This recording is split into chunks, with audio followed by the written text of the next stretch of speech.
All right, so thank you all again for being here. My name is Joanna Whitaker. I am a student organization support intern with the SELC, and we're going to be talking about Cost Center 101s today at our first MineTracker 101.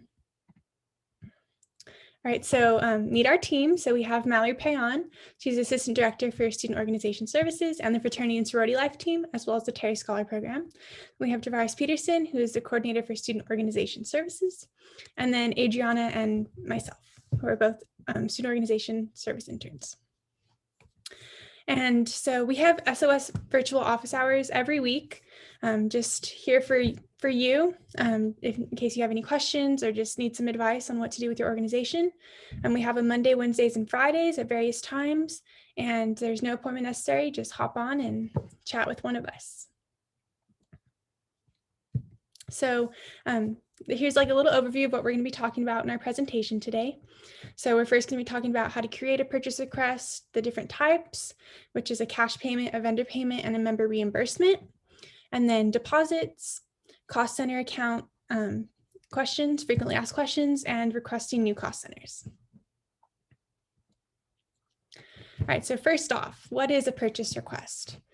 So a purchase request is used to get money out of your account or your cost center that is with UTEP. Like I said previously, the types you can have are a cash withdrawal, a member reimbursement, and a vendor payment. I'll go more into depth a little bit later of what exactly those are and what those entail. Like Mallory was saying earlier, we have the steps for approval. So not one person can just put money and take out money and it's kind of suspicious. You have a step and a process to go through so this money can be approved. So first off, it's going to be your RSO president, and then it'll go to your RSO advisor, and then to our team to look over it, and then the vice president for business affairs team. So once you submit your request, which we'll go over the whole process, the finance team will review it and check, and a check will be sent to the desired person that you have put into the purchase request. All right, so we have a question. Have you all ever requested a purchase yet? And if not, does it sound like something your organization could benefit from?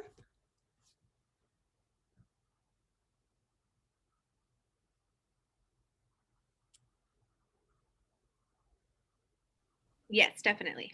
Cool. So right. Personally, I haven't done a purchase request myself just yet, but I definitely see this being very beneficial for the organizations that I advise. Cool. I think it will be. And it's something pretty new, and we're getting the word out there. And I think it's been beneficial for those organizations that have used it so far. All right, so we'll get into how to create a purchase request. So this is going to be completely all on MineTracker.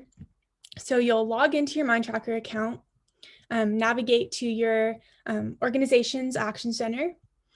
You'll click Manage Organization in the top right-hand corner of the organization page. Be sure that if you don't have this Manage Organization button, you aren't granted the access to have it. So you're going to have to make sure to contact with your president or somebody who has management access to make sure that you have that access, that officer role access. And if you have any questions, you can always contact our team and we can get you fixed up there. So yeah, you'll click on that button and then it'll take you to your organization's page, your management page, and you'll click on the top 3 horizontal lines in the top left corner. And then it will take you to your drop-down tool, and you'll click on the finance button, which is in the bottom. And then here, it's going to take you to your finance request page. So all of the previous purchases you have ever done are going to pop up here. You'll be able to see the status, the stage, as well as how much is requested in all your previous ones.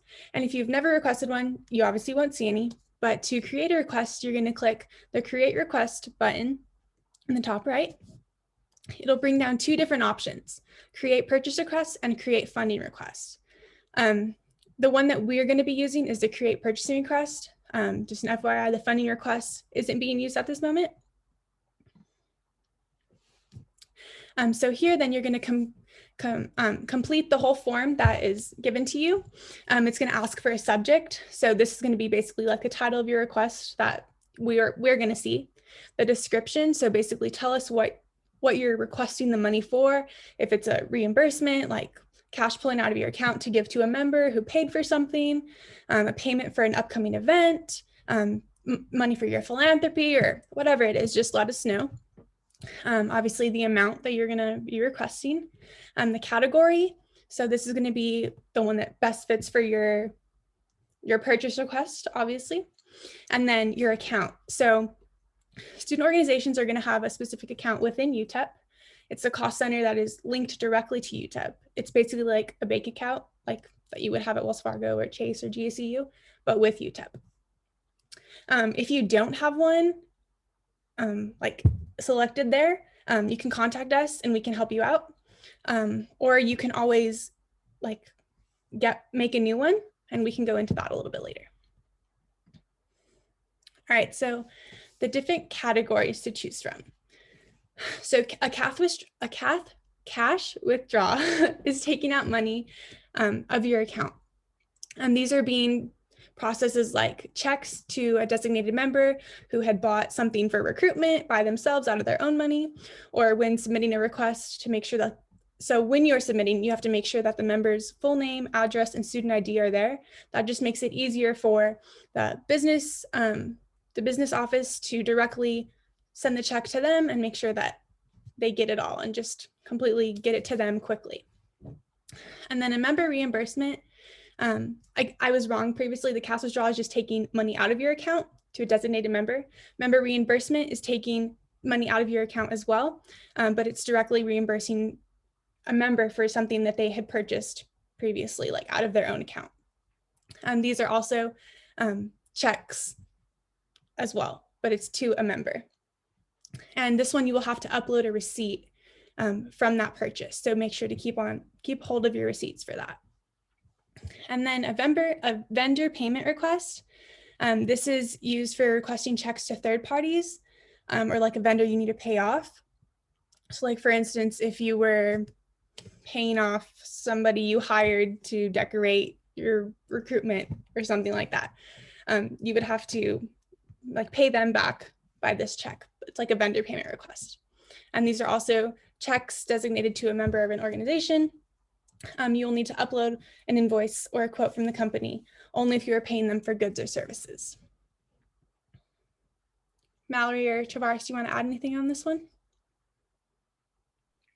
The only thing I want to clarify is that the cash withdrawals, so the bullet number 2 is explaining that they're currently being processed as checks because Student Business Services isn't open for you to actually go and pick up cash. So even though it is a cash withdrawal, we leave that as a category, even though it is being processed as a check, just because that is money that you're pulling out for a future purchase or cash that you might need for an event that you're having. So this is kind of in anticipation of money that you're going to spend.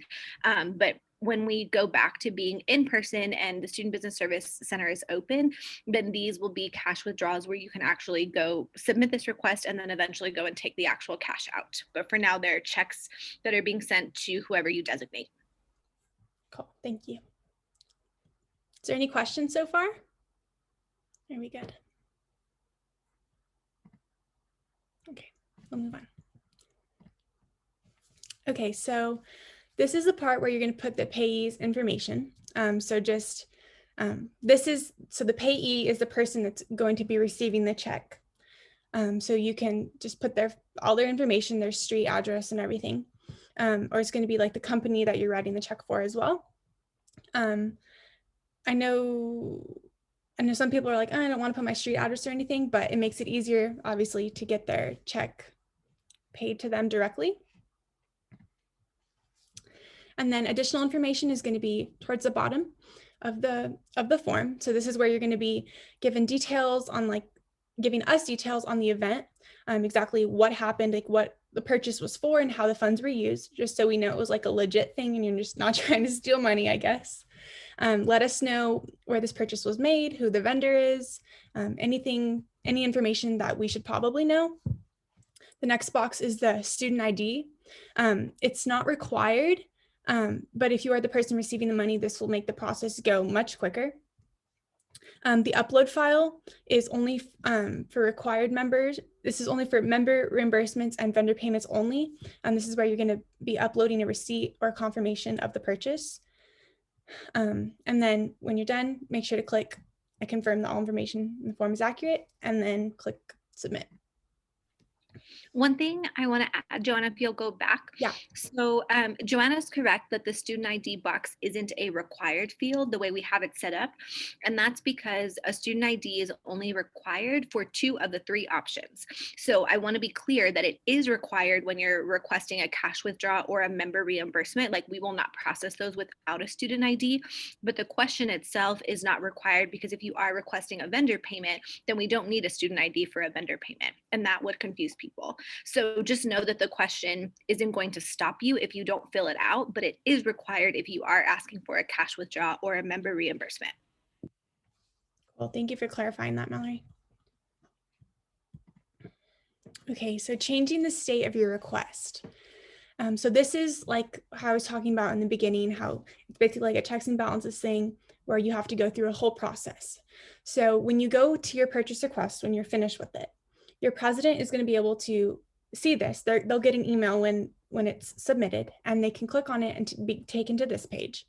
And you'll click the change state little pencil thing in the top right, and it'll take you to the box on the picture on the right hand side, and it'll have I guess for the president, it'll only have advisor review, right, Mallory? Yes, that's correct. Okay. So the president, it'll show advisor, and advisor, so SLC, and so on. So yeah, you have to make sure that your president is changing the state over to your advisor. And once the VPA has approved it, then your form will be completely approved and the check will be sent. I just wanted to step in here real quick. Just for that process, it's one of the main things that we have ran into with organizations. That is very important that everybody in the organization is aware that the purchase request is happening, because we have seen that sometimes the request sits in our queue at the president or the advisor review stage for a week or 2 weeks. And at that point, all we can do at the SLC is reach out via email to those individuals and to that organization to let them know. But just to kind of alleviate that process, I think it's best that as an organization, whoever's making the request, that they make sure they tie in the president and the advisor and let them know, president, advisor, I'm making a purchase request today for the gift cards we need for the raffle.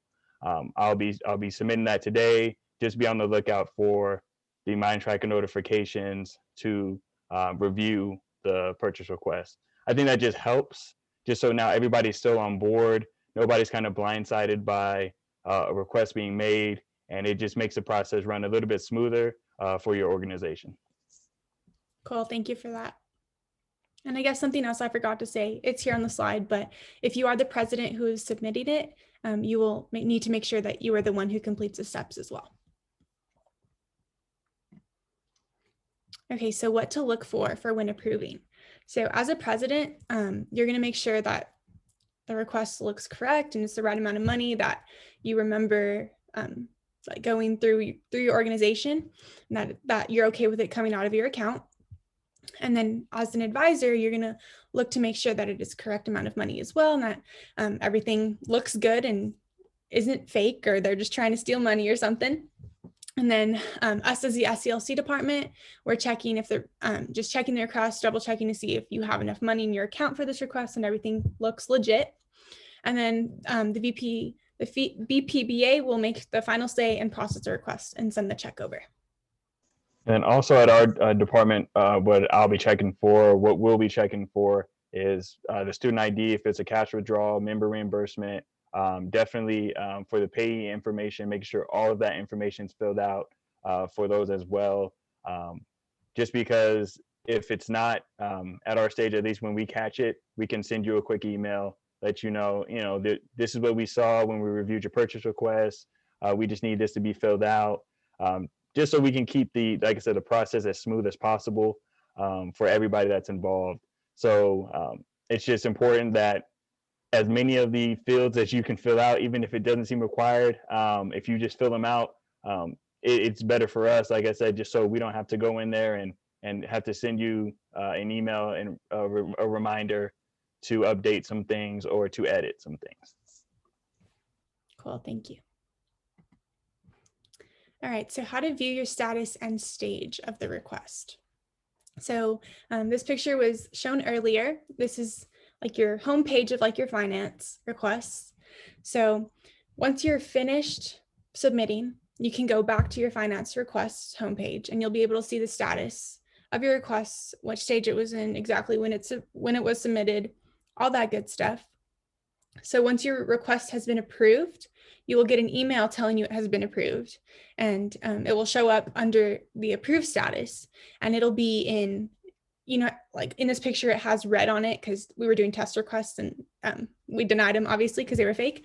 But for yours, if it's approved, it'll have a green line instead of a red.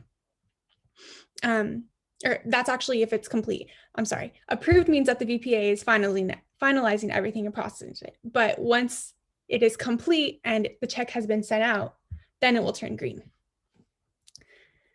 Anything else to add on this one? No? Good. Okay, cool. Okay, so making a deposit.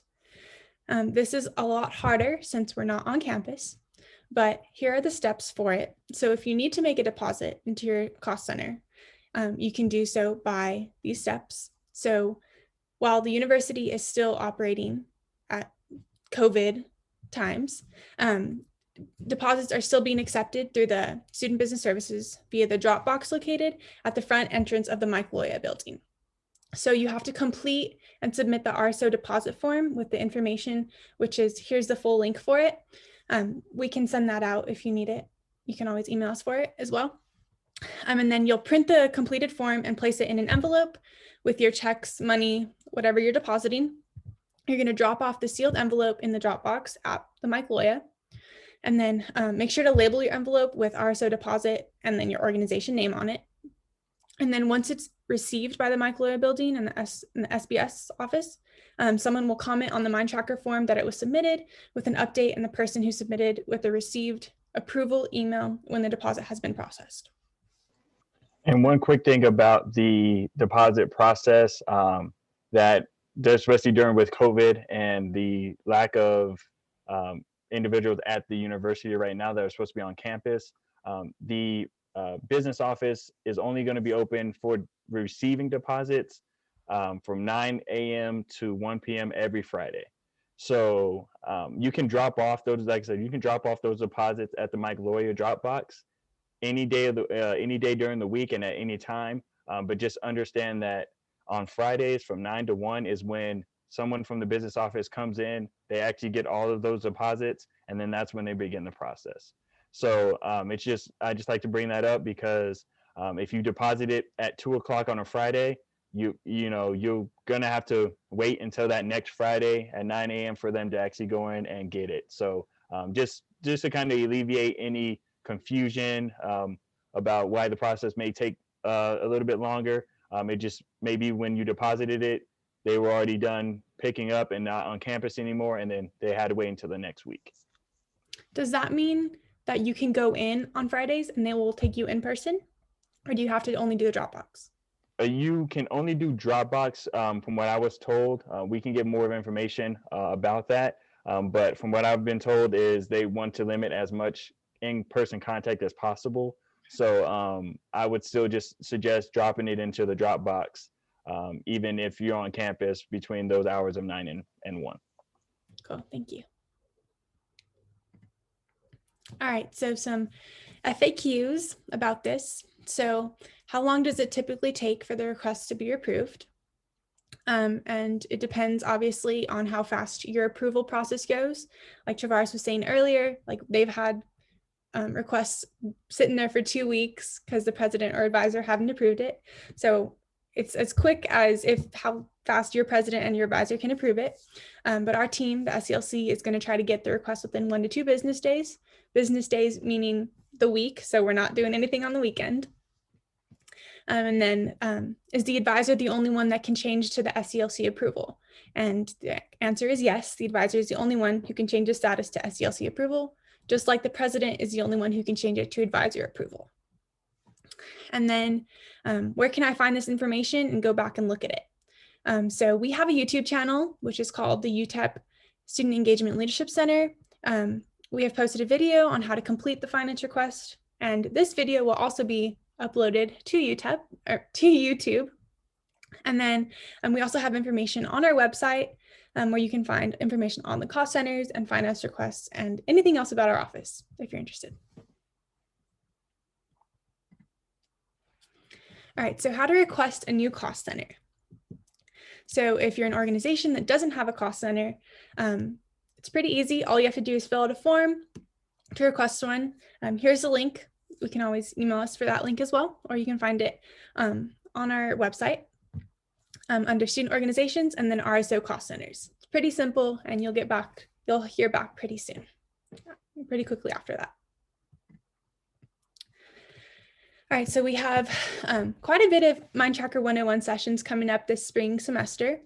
In each month, we have about two or three sessions. So it'll be a lot of good information if you're interested in learning more about MineTracker 101. You can always RSV on MineTracker or find them under the event section on MineTracker, or follow us on social media and learn about all our events. And then we also have SOAP sessions, which my coworker will be hosting, and we have quite a bit of those too this upcoming spring semester. And for SOAP, it's the Student Organization Advancement Program. We just go over different topics to help student organizations succeed. Virtual team building was earlier today, and that just little tips and tricks to help your organization build during this time of virtual environment. So it's just conversations about that. It's a presentation, but then at the end, we kind of have conversations and join and have everything go like. Cool, thank you. All right, and then some announcements. So the re-registration for the spring semester is going on right now. The final deadline will be February 15th, so it's coming up around the corner. All student organizations must re-register during this time, and you will submit it on MineTracker. And as always, follow us on social media. We post all of our events and everything on social media. It's always a fun time on there, so follow us on social media. And are there any questions for us so far? Thank you all for joining us, and have a great one.